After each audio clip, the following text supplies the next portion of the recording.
संस्कृत बेली पाठशाला और तालाब की जमीन मामले में जिला प्रशासन की उदासीनता कई सवालों को जन्म दे रही है। पाठशाला और तालाब की जमीन पर अवैध कब्जेदारी कर एसजेएस स्कूल और जिलाधिकारी की कार्यशैली से नाराज निजी संस्था के प्रदेश अध्यक्ष ब्रजेंद्र शरण गांधी ने कलेक्टर ऑफिस के बाहर मोर्चा खोलते हुए सत्याग्रह पर बैठ गया है। गांधी ने चेतावनी देते हुए कहा कि एसजेएस स्कूल के संस्कृत बेली पाठशाला की जमीन को तत्काल कब्जा मुक्त कराया जाए और स्कूल प्रबंधक पर कठोर कार्रवाई की जाए।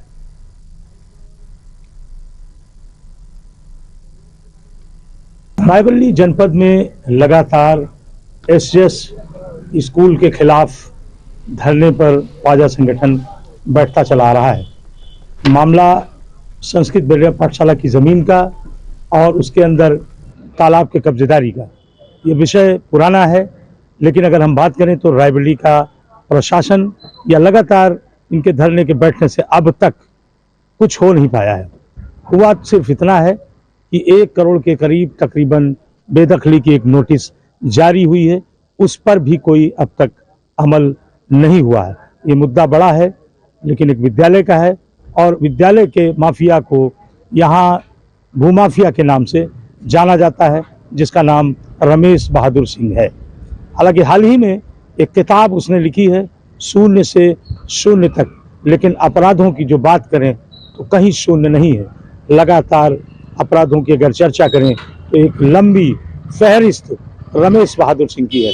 हम बात करेंगे, धरने पर बैठे हैं पाजा संगठन के पुराने लड़ रहे लड़ाई अपनी ब्रजेंद्र शरण गांधी जी और लाखन सिंह साहब।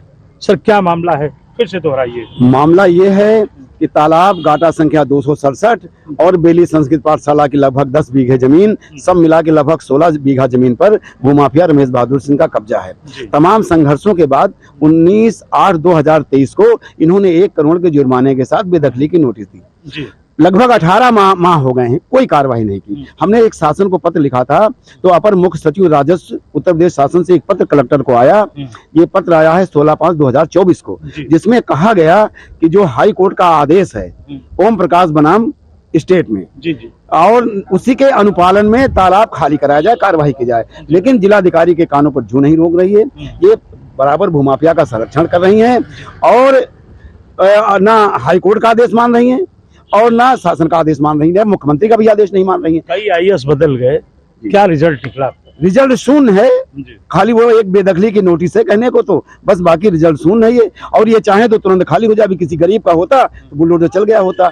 इसकी एडीएम वित्त यहाँ सबसे बड़ा भ्रष्टाचार का मुद्दा उनका है। 1 साल से बेली संस्कृत पाठशाला की फाइल दबाए हैं, उसको हम सरकारी तालाब खाते में दर्ज कराना चाह रहे थे, लेकिन ये रमेश बहादुर सिंह इनको अपना रिश्तेदार बताता है और उसके संरक्षण में इन्होंने फाइल को दबा करके कोई कार्रवाई नहीं की। जमीनी कब्जे की बात भी बड़ा बदनाम स्कूल है, क्या कहेंगे? बहुत सारा छात्राओं के साथ भी घटना हुआ करती, किस पर आप क्या रोशनी डालेंगे? ये 1 नंबर का कुकर्मी है और उसी तरह इसने विद्यालय का माहौल बना रखा है।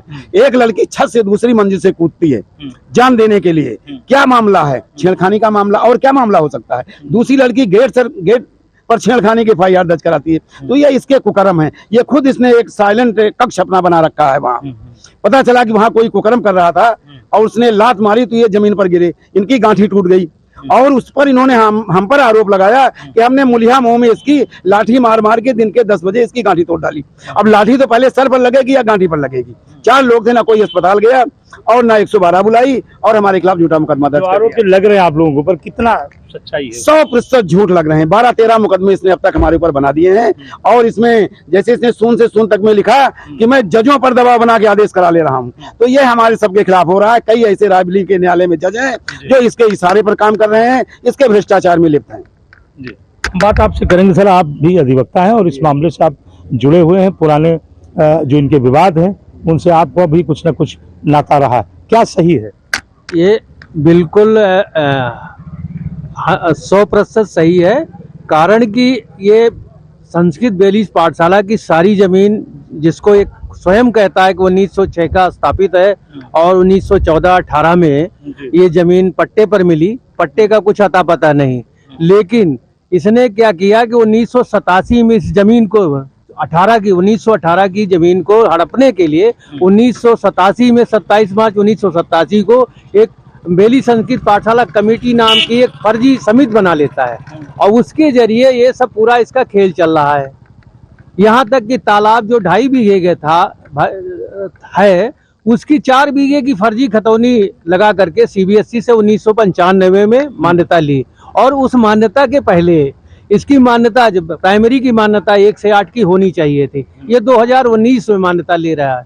ये यानी फर्जीकरण का इसके पास एक लंबा दस्तावेज। कब तक चलेगा ये सत्याग्रह? ये सत्याग्रह हम लोगों की या तो न रहे, जीवन नहीं रहेगा, या हम लोग जिंदा नहीं रहेंगे, ये हो सकता मरवा भी दे, क्योंकि इसकी सब गणित चलती रहती है। तो जब तक है तब तक ये चलेगा और हटने तक तो चलेगा रहेगा। हम लोग साथ एक कार दुर्घटना क्या मानते हैं? अरे 3 हमारे ऊपर जानलेवा हमले हो गए, उसमें कार दुर्घटना भी है। और ये सून से सून तक में लिखता है कि ये बात बात पर गोली चलाता है, 3-3 कट्टे बांध करके घूमता है। इसके ऊपर लखनऊ यूनिवर्सिटी में 14 मुकदमे दर्ज थे, हमें अभी पता चला है, जल्दी में पता चला है। और ये एक छात्र नेता भाग के घर में घुसता है जान बचाने के लिए, तो दरवाजे के बीच से गोली मार देता है उसकी बहन, और वो मरते मरते बचते हैं। तो ये कुछ भी कर सकता है, आप समझ लें, 1 नंबर का आतंकवादी है। आप देख सकते हैं, आपके ताजा संगठन है people's action justice for all foundation भूमाफिया Ramesh Bahadur SS public school के अवैध कब्जे और बेली संस्कृत पाठशाला का ये मामला है, बहुत पुराना है। इस पर बेदखली की कार्रवाई भी हो चुकी, लेकिन जिला प्रशासन पूरी तरह से हेल्प नहीं कर पा रहा। कई IAS यानी जिलाधिकारी बदल चुके हैं, मामला ज्यों का त्यों है। इससे पहले भी सत्याग्रह पे आप बैठ चुके हैं और आमरण अनशन तक की बातें कही गई हैं। हालांकि फिर से इस धरने पर, इस सत्याग्रह पर पाजा संगठन के पदाधिकारी बैठे हैं। हालात क्या है समझ सकते हैं, कैसे खाली होगा विद्यालय और कैसे आगे कार्रवाई होगी, ये अभी भविष्य के गर्त में है। धन्यवाद।